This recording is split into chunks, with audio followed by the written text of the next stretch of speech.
All right, sixth grade, we're ready to finish up lesson 2 in history. Happy Thursday to you.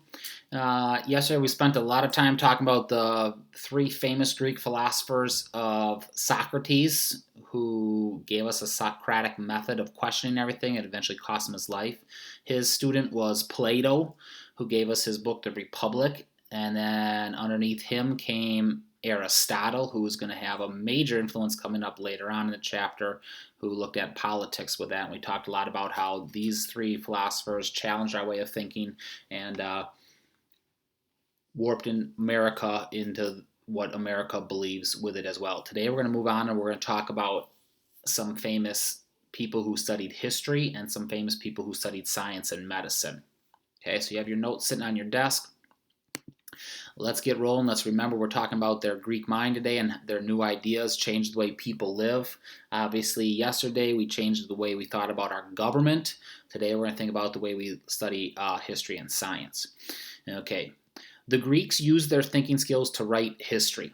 Number one, already in your notes. They also investigated the natural world. They developed new ways of studying science and history. So, guys, to investigate the world, they have to come up with new ways to do that. And so you think about the Socratic method of asking why things are happening.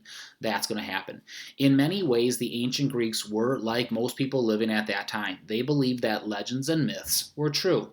People did not analyze events in order to explain the past. Then, in 435 BC, so we're in the middle of that golden age, guys, the Greek thinker Herodotus wrote a history of the Persian Wars. Herodotus wrote that the gods played a role in historical events. However, he made a great effort to separate fact from fiction. Like a news reporter, he questioned many people to get information, but then he investigated the truthfulness of these sources. Because of Herodotus' careful research, many European and American historians consider him the father of history. So you got number 2 in your notes. So guys, what we're getting at is he's going to investigate and try to give a reason and make sure the story is accurate, but you also have to understand he's still influenced by these legends and myths and the gods. So anytime I'm in a part of a battle that I don't understand, I would just, now the god did it. The god did it. Okay? Now, guys, we got to balance that in our own life because today we obviously want to be able to explain everything with our big brains and good research, but we obviously know we have an all-powerful God who plays a role in those things as well. But we also have to be able to balance that. So an example in the Old Testament where we struggle with is the day the sun stood still. Okay, that doesn't make any sense. The sun doesn't just stand still. So how do we explain it? Well, God did it. Okay, so in Greek history, that would happen all the time. How were we able to beat this? Oh, the gods did this. The gods did that. Today, obviously, there's a lot more reasoning behind it. Another famous historian in ancient Greeks was Thucydides. He was a general in the Peloponnesian War. The two great Greek city-states of Athens and Sparta fought in this conflict. You studied it last chapter. It lasted nearly 30 years, 27 to be exact. Thucydides considered this war to be a major event in world history. Number 3 in your notes. After the war, he wrote the book called The History of the Peloponnesian War. Unlike Herodotus, Thucydides rejected the idea that the gods affected human history. Thucydides believed that only people made history. So you have number 4 in your notes. Therefore, in his writing, Thucydides tried hard to be accurate and impartial. Impartial means I do not take a side. I just give the facts. That would be good if we got there in America today, but today we don't. All the news television stations are coming from one side. Everybody on social media has their own biases, guys. It's really hard to be impartial. Thucydides acted like a modern roving reporter. He visited battle sites, and he also carefully examined documents. In addition, he accepted only actual eyewitness reports of events. That is super important.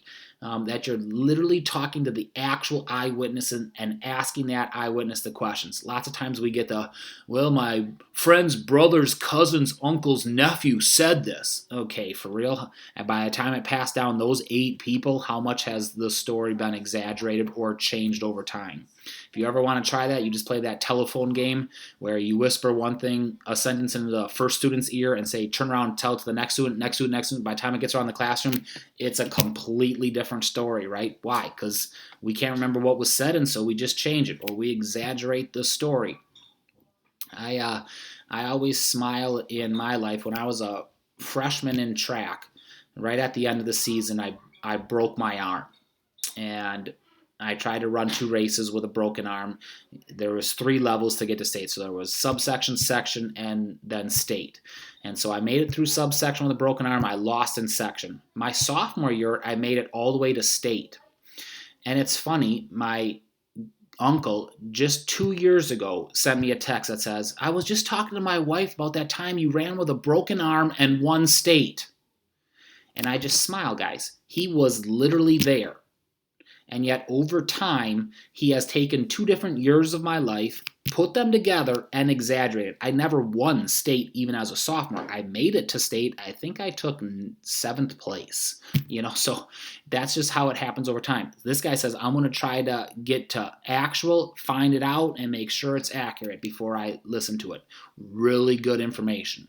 Thucydides did not just state the facts. He also explored the causes and effects of the events. He believed that future generations could learn from the past. Number 5 in your notes. Moreover, as a historian, he wanted to leave behind ideas and commentary so that others could learn. So I'm not just going to give you the facts about the war. I'm going to say, here's what caused it. Here's what happened with it. That's how you and I today can look at the past and learn from the past so we don't make the same mistakes that the past made. For example, in the history of the Peloponnesian War, Thucydides wrote of the warning to Sparta. And yet, Sparta, you still delay. You fail to see that peace stays longest, and with those who show their determination not to submit to injustice. Your habits are old-fashioned as compared with those of Athens. It is the law as in art, so in politics, that improvement will win out. Athens has made greater progress than you in the path of innovation. So he looks at the facts and he says, Sparta, you better wake up. I know the causes and the effects of an event. And so he's giving them a lesson to learn from it. Okay, you had a page here on historians, Herodotus and Thucydides. Let's move on to the scientists. Thales. And then today, a picture of a doctor, and we'll talk about why we have that there today. Okay, moving on. The ancient Greeks developed many scientific ideas. These ideas have influenced scientific thinking for centuries. In ancient times, most people thought that their gods controlled nature. Early Greek scientists had a different idea. They thought that natural events could be explained logically, and that people could discover the cause of these events by using reason. Your number 6 in your notes. Use my logic, use my reason. The first important Greek scientist was Thales, or Thales, of Miletus. Born in the mid-600 BC, Thales studied astronomy and mathematics. He did not have a telescope or other instruments that scientists use today. Thales made discoveries and developed theories by simply observing and then thinking about it. So you got Thales there. Another Greek scientist is Pythagoras. He taught his pupils that the universe followed the same laws that govern music and numbers. He believed that all relationships could be expressed in numbers, number 8 in your notes. As a result, he developed many new ideas about mathematics. Most people know his name because of the Pythagorean theorem that is still used in geometry today. It is a way to determine the length and sides of a triangle. Whoop, extra credit. Pythagorean's theorem, number 1. Here it is. A squared plus B squared equals C squared. That's what you're writing down. A squared plus B squared equals C squared. The Pythagorean theorem. Get excited, guys. We will study it big time this year. Cruising on for the last 2 here. Greek scientists also studied medicine, or the science of treating disease. Hippocrates was a physician in ancient Greece who was regarded as the father of medicine. 9 in your notes. He believed diseases came from natural causes.